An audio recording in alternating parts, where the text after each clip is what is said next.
வணக்கம். நாம் பீஷ்மரின் பிறப்பை பற்றி பார்த்து கொண்டிருக்கிறோம். அதன் தொடர்ச்சியாக சந்தனுவிற்கும் கங்காதேவிக்கும் திருமணம் இனிதே முடிந்தது. சந்தனுவின் மூலம் கங்காதேவிக்கு 8 குழந்தைகள் பிறந்ததாம்.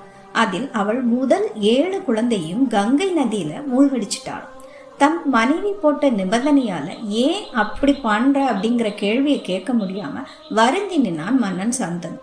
8வது குழந்தையும் பிறந்தது. அதையும் கங்காதேவி கங்கை நதிக்கு எடுத்து செல்லும் போது மன்னன் சந்தனு அவளை பார்த்து, தேவி, ஏன் இப்படி செய்கிறாய்?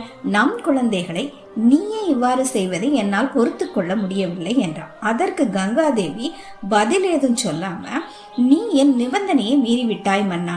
ஆனாலும் உன் சொல்லிற்கிணங்க நான் இக்குழந்தையை கொல்லாமல் விடுகிறேன். நீ இக்குழந்தைக்கு தேவ விரதன் என்று பெயரிட்டு வளர்க்கும்படி சொல்லிட்டு அவ மறைஞ்சிடுறான்.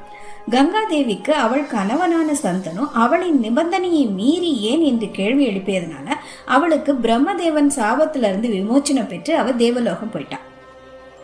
கங்காதேவி 8 வசுக்களுக்கு கொடுத்த வாக்கின்படி முதல் 7 வசுக்களையும் கங்கை நதிக்கரையில மூழ்கடிச்சு சாப விமோச்சனம் பெற்று கொடுத்துட்டான்.